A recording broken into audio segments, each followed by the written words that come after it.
Sir जी, मैंने आपको अब तक बार बार ये बात बताई कि नॉर्मल टैक्स रिजीम में क्या होता है। सर, हेड्स ऑफ इनकम होते हैं, टोटल इनकम होती है, डिडक्टेबल अलाउंस लेस होता है, टैक्सेबल इनकम होती है, टैक्स लाइबिलिटी कैलकुलेट करते हैं स्लैब रेट से और टैक्स क्रेडिट लेस करते हैं। क्या ये सारी बातें आपसे मैंने लास्ट क्लास में की? यस और नो? आज इससे आगे चलना है। आज हमने बात ये करनी है कि नॉर्मल टैक्स रिजीम के तहत तो ये हो रहा है, एक दूसरी रिजीम है जो आपके साथ मैं डिस्कस करने लगा हूं, जिसको कहते हैं final tax regime. Sir, regime का मतलब क्या होता है? रिजीम का मतलब होता है निजाम। रिजीम का मतलब होता है निजाम। रिजीम का मतलब होता है निजाम। नॉर्मल टैक्स रिजीम के तहत tax is charged on taxable income of tax payer, that is gross amount. हम एक नॉर्मल रिजीम है, निजाम है, एक निजाम ये कहता है कि टैक्स चार्ज होगा taxable income of the tax payer, that is gross amount chargeable reduced by deductions allowed. Normal tax regime के तहत क्या होता है? हाँ जी, नॉर्मल टैक्स रिजीम के तहत टैक्स चार्ज हो जाता है taxable income of the tax payer पर, और हम ग्रॉस अमाउंट में से रिड्यूस कर देते हैं डिडक्शंस अलाउड।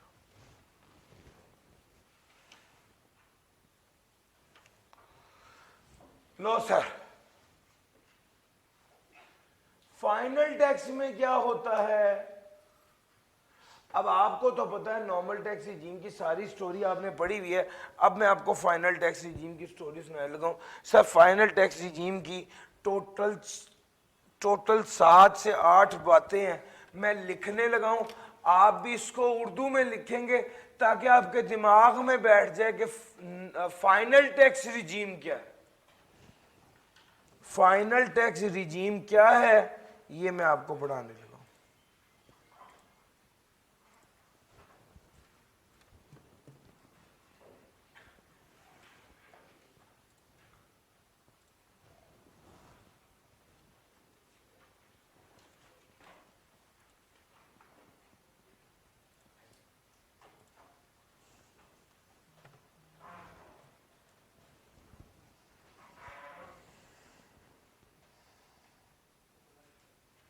सर जी, नॉर्मल टैक्स रिजीम क्या है ये तो मैं आपको बता चुका हूँ। नॉर्मल टैक्स रिजीम से मुराद है वो निज़ाम जिसके तहत नॉर्मली टैक्स लागू किया जाता है, जबकि फाइनल टैक्स रिजीम क्या है?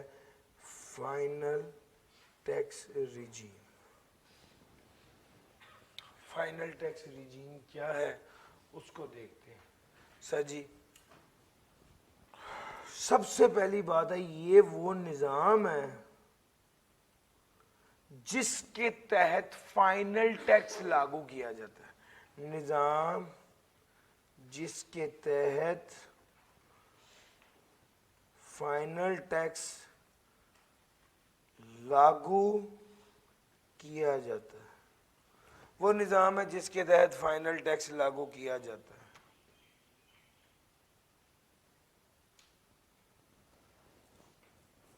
सर जी, वो कहता है ग्रॉस बेसिस पर टैक्स लगता है।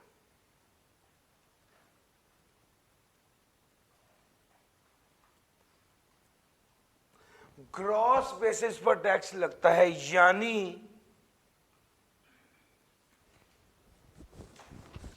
ग्रॉस बेसिस पर टैक्स लगता है। इसका पता है क्या मतलब है? यानी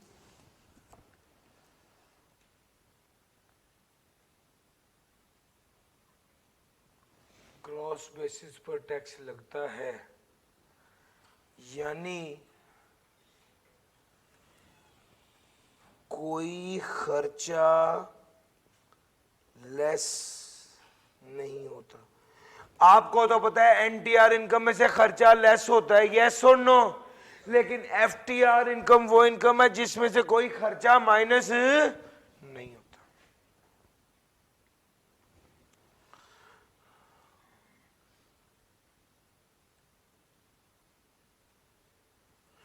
डिडक्टेबल अलाउंस भी लेस नहीं होता, डिडक्टेबल अलाउंस भी लेस नहीं होता।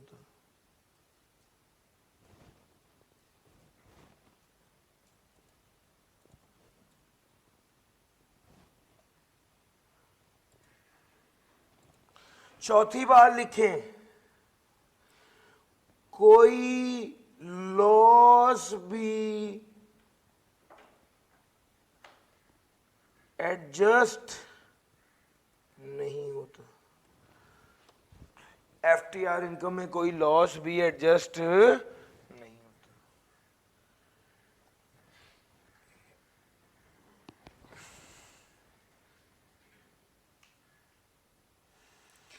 FTR income, sir FTR income से मुराद है वो इनकम जिस पर फाइनल टैक्स लगता है। एफटीआर इनकम टोटल इनकम में शामिल होती है, मगर टैक्सेबल इनकम में शामिल नहीं होती।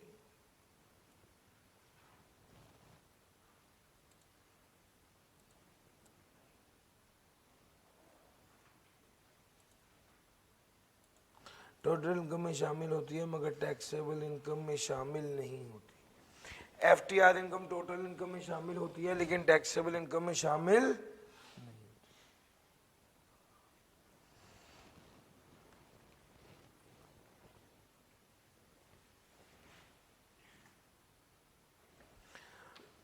टैक्स हमेशा कट कर मिलता है, टैक्स हमेशा कट कर मिलता है। जो टैक्स कटता है वो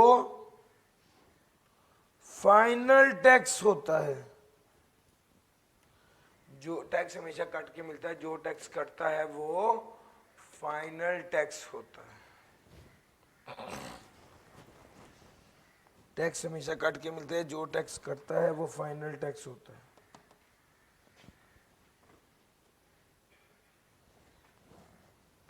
टैक्स हमेशा कट के मिलता है और जो टैक्स कटता है वो फाइनल टैक्स होता है।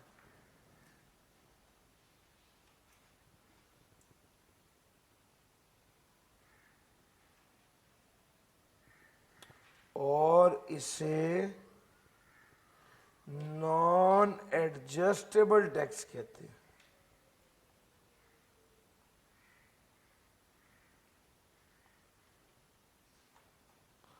और इसे नॉन एडजस्टेबल टैक्स कहते हैं। इसे क्या कहते हैं? नॉन एडजस्टेबल टैक्स कहते हैं।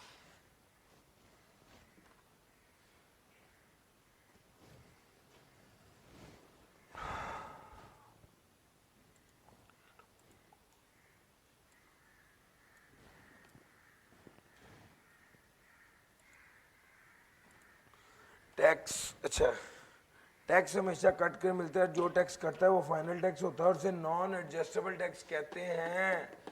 इसे नॉन एडजस्टेबल टैक्स कहते हैं। नॉन एडजस्टेबल का पता क्या मतलब होता है? यानी कोई रिफंड नहीं मिलता। सर ये ना कुछ बातें, कुछ खुसूसियात मैंने उर्दू में लिख दी हैं। सर ये एफटीआर एक ऐसा एरिया है कि बड़े बड़े फाइनल के स्टूडेंट्स को इसकी सेंस नहीं होती। अब हमने आप लोगों को सिखाना है तो हमने ये सारी बातें लिख दी हैं। एक बार इसको नोट कर लें, फिर उसके बाद मैं अंग्रेजी पढ़ाता हूं, फिर एग्जाम्पल देके इसको समझाऊंगा, फिर बात आगे चलेगी। आज का बुनियादी तौर पे हमारा एम ही एफटीआर है और एफटीआर आइटम्स हैं जैसे रॉयल्टी है, फी फॉर टेक्निकल सर्विस है, डिविडेंड है। ये वाले एरियाज जो है ना, आज हमारा एम है इसका चैप्टर 4 का यूनिट 7। भैया मैं चलूं अंग्रेजी की तरफ? सर इसका स्क्रीनशॉट भी शेयर करवा देना। लो जनाब, अब अंग्रेजी पढ़ूंगा, मेरे से हाँ ना करना जरा। अब अंग्रेजी पढ़ूंगा, मेरे साथ हाँ ना कर देना। सबसे पहली बात, एफटीआर इनकम की बातें कर रहे हैं sir. Do not form part of taxable income. FTR income total income का हिस्सा है, टैक्सेबल इनकम का हिस्सा नहीं है, और ग्रॉस बेसिस पर टैक्स लगता है। यस और नो? जब मैं कहता हूं ग्रॉस बेसिस पर टैक्स लगता है तो इसका मतलब है इस इनकम में से कुछ माइनस नहीं होता। दूसरी बात, इनकम इज नॉट चार्जेबल, किसी हेड ऑफ इनकम में शामिल होकर टैक्स नहीं लगता। तीसरी बात, no deduction is allowed for expenditure incurred in deriving, कोई खर्चा भी लेस नहीं होता, कोई डिडक्शन अलाउ नहीं होती, इनकम में से कोई खर्चा लेस नहीं होता। The amount of the income is not reduced by any deductible allowance और सेट ऑफ एनी लॉस। वो कहता है amount of the income is not reduced by, income की अमाउंट रिड्यूस नहीं होगी एनी डिडक्टेबल अलाउंस और सेट ऑफ एनी लॉस। वो कहता है in amount of the income is reduced by any deductible allowance और सेटिंग ऑफ एनी लॉस। ना कोई डिडक्टेबल अलाउंस एफटीआर इनकम में से माइनस होता है, ना कोई लॉस एडजस्ट होता है। पढ़ा चुका हूं। अगली बात करो, the tax deducted is not reduced by any tax credit. जो टैक्स कटता है वो किसी टैक्स क्रेडिट से कम नहीं। जो टैक्स कट जाता है, जो टैक्स डिडक्ट होता है, वो उसको कोई टैक्स क्रेडिट कम नहीं करता। अगली बात, इनकम सब्जेक्ट टू एफ से, यानी टैक्स क्रेडिट वाली बात मैंने लिखी थी, ये लगता है मैं भूल गया हूं यार। 7वीं बात ये आपको कल भी पढ़ाया, पहले भी पढ़ाया, टैक्स क्रेडिट लायबिलिटी को कम करता है। यस और नो? सर ये एनटीआर की लायबिलिटी को कम करता है। टैक्स क्रेडिट एफटीआर की लायबिलिटी को कम नहीं करता। सर ये 7वीं बात है। लो सर आगे चलता हूं। सर जो एफटीआर आइटम होती है उस पर टैक्स कट के मिलता है subject to deduction of tax at source, और जो टैक्स कटता है उसे फाइनल टैक्स का। यार ये दो बातें तो पढ़ाई है ना, टैक्स काट के मिलता है और जो टैक्स कटता है वो फाइनल टैक्स होता है। सर अगली बात, जो टैक्स कटता है उसको नॉन एडजस्टेबल टैक्स कहते हैं। What is non adjustable tax? यानी उसका कोई रिफंड नहीं। सर जी वो कहता है, और भी एक सवाल है, खुद ही सवाल करके खुद ही जवाब देता हूं। सर सवाल ये कि इनकम पे भी तो, सैलरी पे भी तो टैक्स कट के मिलता है, तो सैलरी एफटीआर इनकम है। तो इसका जवाब है सैलरी पर टैक्स कट कर मिलता है, लेकिन सैलरी एफटीआर इनकम नहीं है। क्यों? क्योंकि हर एफटीआर में लाजमी है कि टैक्स कट के मिलेगा, लेकिन अगर टैक्स कटा है तो जरूरी नहीं है वो एफटीआर हो, क्या पता वो एनटीआर हो। सैलरी पर टैक्स कट के मिला है, जरूरी नहीं है वो एफटीआर हो, वो एनटीआर है। और अगर एनटीआर के तहत टैक्स कटेगा तो वो एडजस्टेबल टैक्स होगा, एफटीआर के तहत टैक्स कटेगा नॉन एडजस्टेबल टैक्स होगा, एनटीआर के तहत टैक्स कटेगा तो एडजस्टेबल टैक्स होगा। Where the tax collected or deducted at source is not treated as final tax, the income arising from such transaction is chargeable to tax under the respective head of income.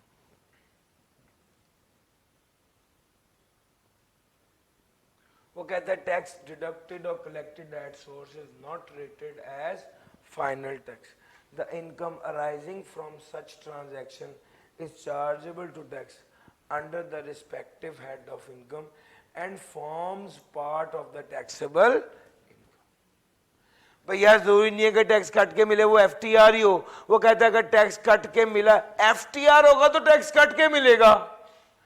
लेकिन अगर tax cut के मिला है जो ही नहीं है वो FTR है, वो एनटीआर भी हो सकता है। वो कहते हैं अगर टैक्स कट के मिला है और वो एफटीआर नहीं है तो वो एनटीआर है, और अगर एनटीआर होगा तो जो टैक्स कटा होगा वो एडजस्टेबल टैक्स होगा, नॉन एडजस्टेबल टैक्स नहीं होगा।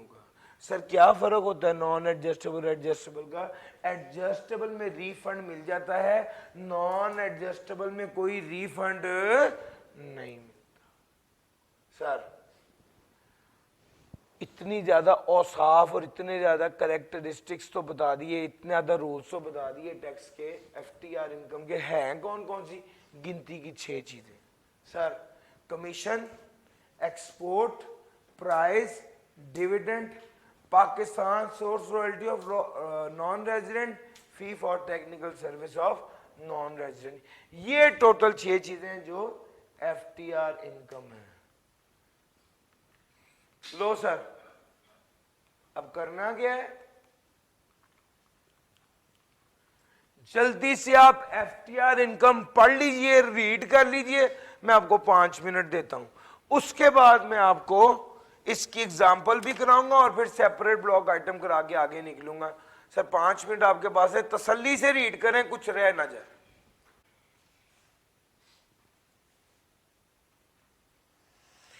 तो सर ये जो अभी मैंने आपको एग्जांपल दी है सारी, ये सारा पढ़ाया है एफटीआर, इसकी एक सबसे मेजर एग्जांपल है वो है dividend. Dividend pay tax cut के मिलता है, डिविडेंड एफटीआर इनकम होती है, कोई खर्चा माइनस नहीं होता, डिडक्टेबल अलाउंस लेस नहीं होता, टैक्स क्रेडिट लेस नहीं होता लायबिलिटी में से, ये सारी बातें। सर जी अब उसके बाद आ गए सेपरेट ब्लॉक आइटम। सर जी एक होती है एफटीआर, एक होती है एनटीआर, तीसरे नंबर पे एक और चीज है जिसको कहते हैं separate block of income, SBI. Separate block of income या सेपरेट ब्लॉक आइटम वो आइटम होती है, वो इनकम होती है जो कि ट्रीटमेंट इसका ऐसे होता है कि इसमें से कोई डिडक्टेबल अलाउंस लेस नहीं होता और इसमें से कोई टैक्स क्रेडिट लेस नहीं होता। कोई डिडक्टेबल अलाउंस लेस नहीं होना, कोई टैक्स क्रेडिट लेस नहीं होना, हेड ऑफ इनकम में फॉल करती है। सर जी टैक्सेबल इनकम में आती है, नहीं सॉरी उल्टा कह दिए जी, टोटल इनकम में आएगी लेकिन टैक्सेबल इनकम में नहीं आएगी। हेड्स ऑफ इनकम में आएगी, डिडक्टेबल अलाउंस नहीं लेस होगा, टैक्स क्रेडिट नहीं होगा, डिडक्टेबल अलाउंस नहीं होगा, टैक्स क्रेडिट नहीं होगा।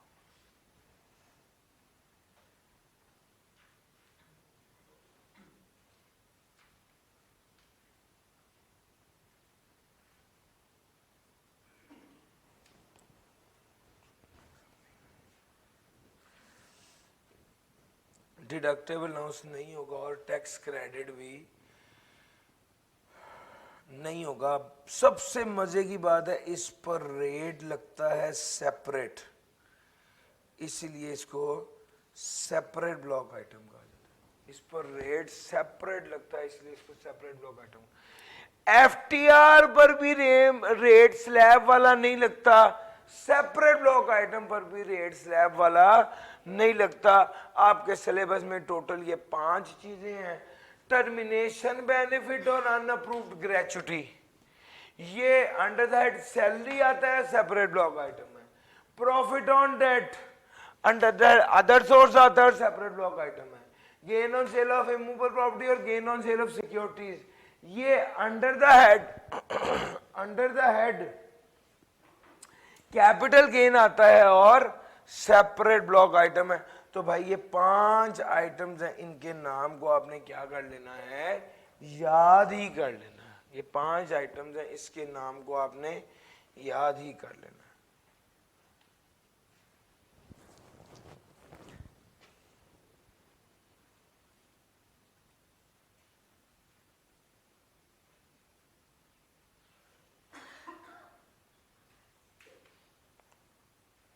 सर जी ये सारी बातें आपसे कर ली, तो अब अगला पॉइंट है डिविडेंड क्या होता है। डिविडेंड क्या होता है, उर्दू में लिखा हुआ है कंपनी के प्रॉफिट का वो हिस्सा जो शेयर होल्डर में तकसीम किया जाता है उसको डिविडेंड कहते हैं। कंपनी के प्रॉफिट का वो हिस्सा जो शेयर होल्डर्स में तकसीम किया जाता है उसे डिविडेंड कहते हैं। सर अगर कंपनी एसेट्स तकसीम करे शेयर होल्डर में तो वो भी डिविडेंड, कंपनी डिबेंचर्स तकसीम करे तो वो भी dividend, company liquidation of the company के मौके पर डिस्ट्रीब्यूशन करे तो वो भी dividend, company reduction of capital के मौके पर डिस्ट्रीब्यूट करे तो वो भी dividend. Sir assets, distribution of assets of company, debentures और deposit certificate, liquidation of company, distribution on reduction of capital by the company, or loan or advance given by a private company or trust to its shareholder. Laser distribution of assets of company, distribution of debentures or deposit certificate, distribution of liquidation of company, distribution on reduction of capital by the company. ये चारों चीजें तकसीम कर रहे हैं। पहला asset तकसीम कर रहे हैं, डिबेंचर तकसीम कर रहे हैं, या लिक्विडेशन के मौके पर तकसीम कर रहे हैं, या रिडक्शन ऑफ कैपिटल के मौके पर तकसीम कर रहे हैं। रिडक्शन ऑफ कैपिटल क्या होता है सर? जब कंपनी का शेयर कैपिटल कम हो जाता है। कंपनी का शेयर कैपिटल कम कैसे होता है सर? जब कंपनी अपने शेयर वापस खरीदती है तो शेयर कैपिटल कम हो जाता है। जब कंपनी अपने शेयर इशू करके पैसे लेती है तो शेयर कैपिटल बढ़ता है। जब कंपनी शेयर कैपिटल वापस खरीद कर पैसे देती है तो शेयर कैपिटल कम होता है। शेयर कैपिटल कम होने पर जो तकसीम किया जाए उसे भी डिविडेंड कहते हैं। चार बातें हो गई। अगर लोन या एडवांस प्राइवेट कंपनी अपने शेयर होल्डर को दे तो उसे भी डिविडेंड कहते हैं। अगर पैसा प्राइवेट कंपनी अपने शेयर होल्डर के फायदे के लिए खर्च करे तो उसे भी डिविडेंड कहते हैं। और अगर after tax profit of a branch of foreign company operating in Pakistan हो तो उसे भी डिविडेंड कहते हैं। All distribution must be up to the extent of accumulated profits possessed by the company at the date of distribution.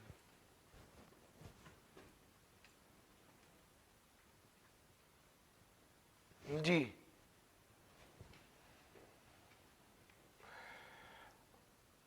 Sir ji आपको पता है for example मैं एसबीआई का शेयर होल्डर हूं। एसबीआई से मैंने 1 लाख रुपया कर्जा लिया तो एसबीआई वाला मुझे पता कितने पैसे देगा? 85,000। क्यों जी? अगर एक शेयर होल्डर प्राइवेट कंपनी से लोन लेता है तो उसको डिविडेंड तस्वुर किया जाता है। डिविडेंड का मतलब समझते हो? डिविडेंड का मतलब यह है कि ये 1 लाख मुझे पूरा नहीं मिलेगा बल्कि टैक्स डिडक्ट होगा। सर जी डिविडेंड एफटीआर आइटम है, टैक्स काट के मिलता है, यस और नो? 15 लाख का टैक्स डिडक्ट होकर मुझे कितने पैसे मिलेंगे? 85,000। सर समझ आ रही है? अगर एक शेयर होल्डर प्राइवेट कंपनी से लोन लेता है, जिसका वो शेयर होल्डर है उसी से ही लोन ले रहा है, तो जनाब उसको डिविडेंड समझा जाएगा, टैक्स काट के पैसे मिलेंगे। सर जी आफ्टर टैक्स प्रॉफिट सुनना, सेल थी 100 रुपए की, कॉस्ट ऑफ गुड्स सोल्ड था 30 रुपए, जीपी आ गया 70 रुपए, ऑपरेटिंग एक्सपेंस आ गया 20 रुपए, नेट प्रॉफिट आ गया 50 रुपए, 10 रुपए का टैक्स दिया। देखना सर जी मैं ये बता रहा था आपको कि ये नेट प्रॉफिट से ये 10 रुपए का टैक्स निकला, 50 में से 10 निकला, पीछे रह गए 40। सर अगर ये फॉरेन कंपनी होगी तो इस 40 को डिविडेंड समझा जाएगा, और अगर ये लोकल कंपनी होगी तो इस 40 में से कुछ रिटेन अर्निंग रह जाएगा और कुछ शेयर होल्डर में डिस्ट्रीब्यूट किया जाएगा। जो शेयर होल्डर में डिस्ट्रीब्यूट किया जाएगा उसको डिविडेंड मानेंगे। यार मेरा पॉइंट भी किया है उसने। आखिरी पॉइंट पढ़ो, after tax profit of a branch of foreign company operating in Pakistan. After tax profit of a branch of foreign company operating in Pakistan, ये क्या है? After tax profit of a foreign company of a branch of foreign company operating in Pakistan, इसको क्या समझेंगे? इसको dividend समझेंगे।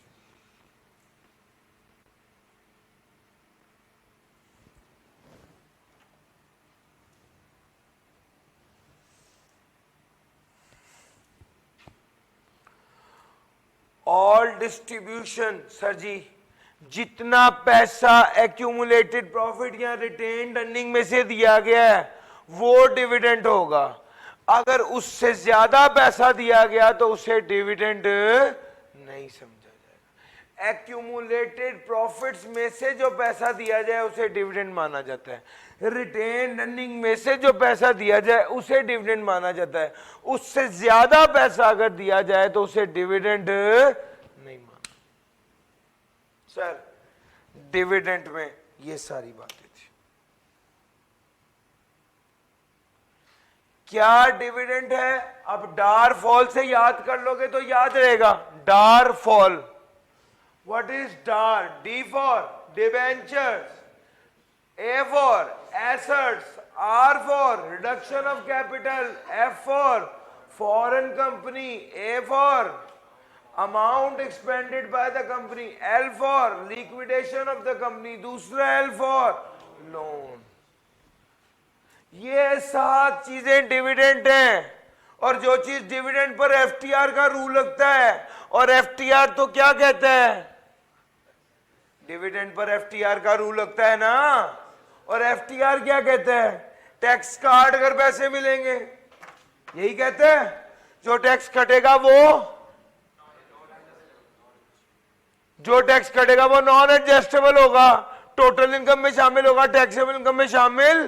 कोई खर्चा माइनस, टैक्स क्रेडिट माइनस। और सर समझ आ रही बात की? तो भैया ये डिविडेंड पर सारा वही असूल लगेगा।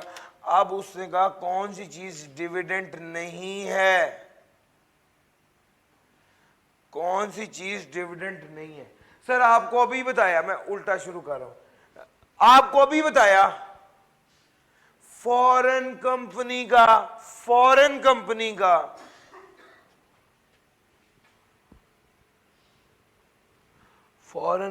का प्रॉफिट आफ्टर टैक्स डिविडेंड होता है, यही बताया। अच्छा जब ये बात इन्होंने कही तो आपके पेट्रोलियम एक्सप्लोरेशन वालों ने कहा हम जा रहे हैं, हम यहाँ पे काम ही नहीं करेंगे, इतना ज़्यादा टैक्स लगा रहे हैं अब हमें। तो इन्होंने कहा चलो ठीक है, अगर फॉरेन कंपनी पेट्रोलियम एक्सप्लोरेशन और एक्सट्रैक्शन वाली कंपनी है, फॉरेन कंपनी कौन सी है? पेट्रोलियम एक्सप्लोरेशन और एक्सट्रैक्शन वाली कंपनी है, तो इनको अगर कोई आफ्टर टैक्स प्रॉफिट दिया जाएगा तो उसे डिविडेंड नहीं समझेगा। Remittance of after tax profit by a branch of petroleum exploration and production foreign company operating in Pakistan, तो इसे डिविडेंड नहीं समझा जाएगा।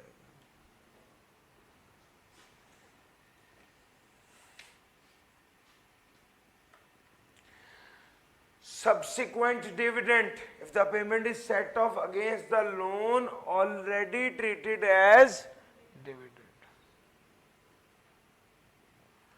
सर जी अगर लोन को डिविडेंड ट्रीट कर लिया गया और बाद में सच्ची मुची का डिविडेंड मिल गया तो फिर उसे डिविडेंड ट्रीट नहीं करेंगे।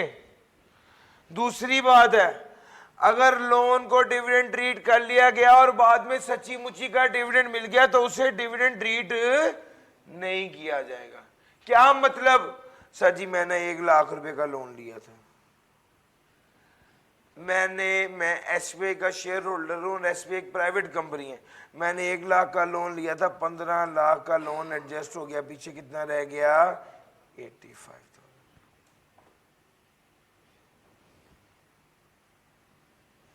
तो भाई इसको डिविडेंड ट्रीट कर लिया गया, मैंने लोन लिया, उसको क्या ट्रीट किया, डिविडेंड। बाद में सब्सिक्वेंटली सचमुच का डिविडेंड मिला 1 लाख रुपए का, सर अब जो सब्सिक्वेंट डिविडेंड मिला है उसे डिविडेंड ट्रीट नहीं किया जाएगा। और अगर ये डिविडेंड मिला होता 1.5 लाख रुपए का तो 1 लाख तक उसे डिविडेंड ट्रीट ना करते, ऊपर वाले 50,000 को डिविडेंड ट्रीट कर लेते।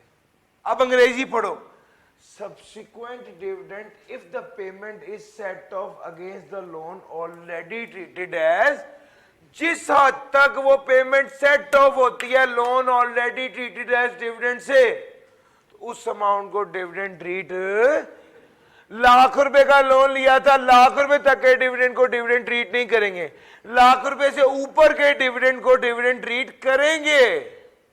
तो यहां पर 50,000 को डिविडेंड ट्रीट करेंगे और 50,000 में से कितना बनेगा यार, 15%, 7500 का टैक्स काटने के बाद 42500 की अमाउंट उसे वापस करें। सर जी समझ आ रही है? लो सर, ये दूसरी बात है। अगर कोई प्राइवेट कंपनी अपने शेयर होल्डर को लोन दे तो उसे डिविडेंड ट्रीट करेंगे, पड़ा है। लेकिन अगर प्राइवेट कंपनी का काम ही लोगों को लोन देना हो, लेंडिंग बिजनेस ही हो, तो फिर वो अगर अपने शेयर होल्डर को लोन दे तो उसे डिविडेंड ट्रीट नहीं करेंगे। तो भैया 3 बातें हो गई। अब आ गई अगली बात, और ज्यादा सीरियसली समझने वाली बात। वो कहता है कि सरप्लस एसेट्स क्या होते हैं, पहले ये पढ़ें। सर जी कंपनी बंद हो रही थी, 100 रुपए के एसेट से 70 रुपए की लायबिलिटी थी, बकाया कितने एसेट्स बच गए, सरप्लस एसेट का हकदार कौन है, ordinary share holder surplus asset का हकदार है। डिबेंचर होल्डर या preference share holder surplus asset का हकदार नहीं है। वो कहता है कंपनी लिक्विडेट हो रही थी, कंपनी के लिक्विडेशन के मौके पर अगर डिस्ट्रीब्यूशन की गई ऐसे लोगों को जो सरप्लस एसेट के हकदार नहीं है, तो इसे डिविडेंड नहीं समझा जाएगा। लिक्विडेशन के मौके पर अगर तकसीम किए गए, अगर डिस्ट्रीब्यूशन की गई ऐसे लोगों को जो सरप्लस एसेट के हकदार नहीं है, यानी debenture holder preference share holder को तकसीम किया गया, तो इसे डिविडेंड नहीं समझा जाएगा। रिडक्शन ऑफ कैपिटल के मौके पर, लिक्विडेशन के मौके पर, या रिडेंशन ऑफ डिबेंचर के मौके पर पैसे तकसीम किए गए किसी ऐसे लोगों को जो सरप्लस एसेट के हकदार नहीं है, तो उसे डिविडेंड तस्वुर, या डिविडेंड सिर्फ उसी को ही मानेंगे जो ऑर्डिनरी शेयर होल्डर के पास जाएगा।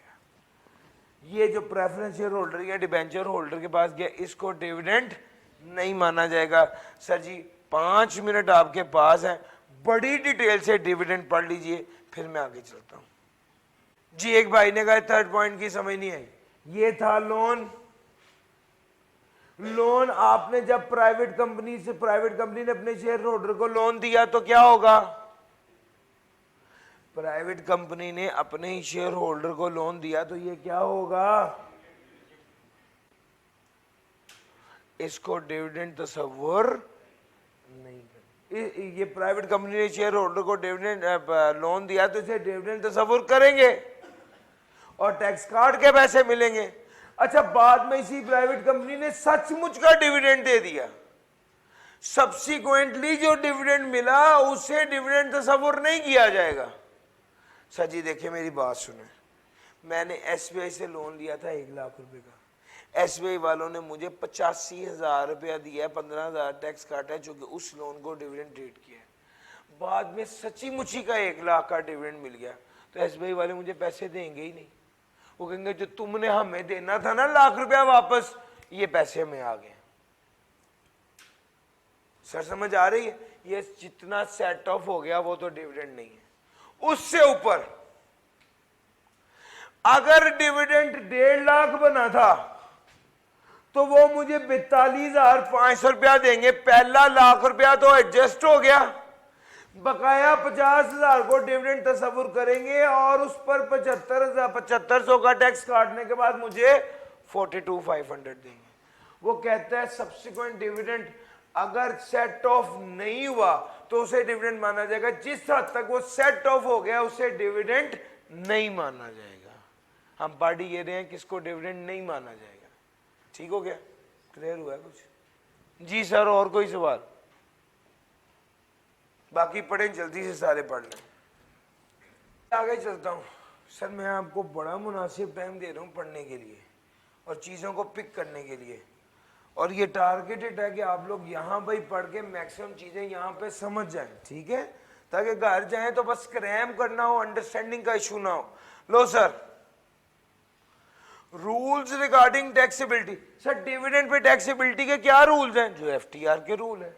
टैक्स कट के मिलेगा? हाँ जी, टैक्स कट के मिलेगा। जो टैक्स कटेगा वो फाइनल टैक्स लायबिलिटी होगी? हाँ जी, फाइनल टैक्स लायबिलिटी होगी। अब एक सवाल पैदा होता है, भाई ने भी अभी सवाल किया था, मैंने लाख रुपए का लोन लिया एसबीआई से, मैं एसबीआई का शेयर होल्डर हूँ, एसबीआई एक प्राइवेट कंपनी है, तो मैं एसबीआई को वापस कितने करूंगा? मैंने लाख का लोन लिया है, मैं एसबीआई को 1 लाख वापस करूंगा, तो मुझे तो 85,000 मिले थे, बाकी 15,000 एफबीआर से वापस मिल जाएगा। बाकी 15,000 एफबीआर से वापस मिलेगा, लेकिन मुझे एसबीआई को पूरा लाख अदा करना पड़ेगा। वो कहता है where an advance loan is repaid by the share holder of a private company, he shall be entitled to a refund of the tax paid by him as a result of such loan. उसको refund मिल जाएगा। अब अगला सवाल ये पैदा होता है, सर अभी तो आपने कहा था एफटीआर के तहत जो टैक्स कटेगा वो नॉन रिफंडेबल होगा, उस पर रिफंड नहीं मिलता। बनता है ना सवाल।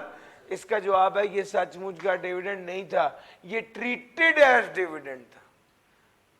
सर जी समझ आ रही है?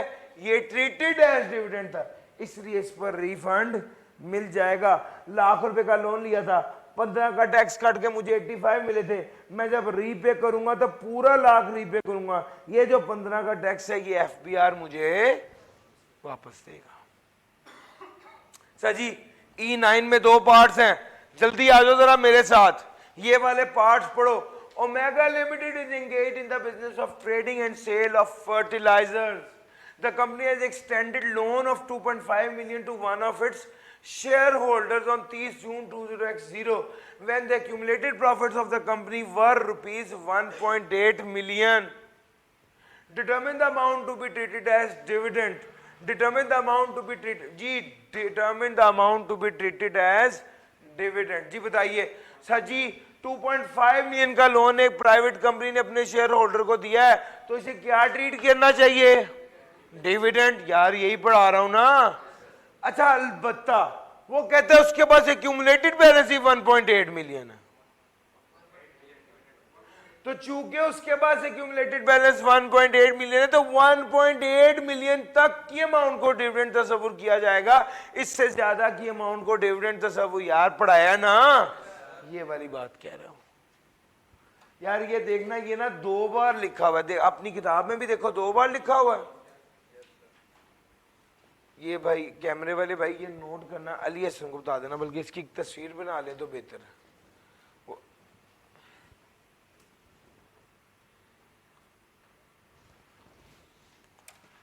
ये अब बनाए, हो गया सर जी। चलो आगे चलते हैं। सर जी अगला पॉइंट है, ये भी बड़ा अच्छा है। Robin petroleum international company incorporated in Netherlands is operating in Pakistan as a branch. RPI has entered into an agreement with the government of Pakistan under which RPI has been given the right to explore and produce crude oil and natural gas in specified areas of Sindh and Balochistan. Explain the tax implication on RPI's branch in Pakistan of the remittance of the after tax profit of a branch to its head office in the Netherlands.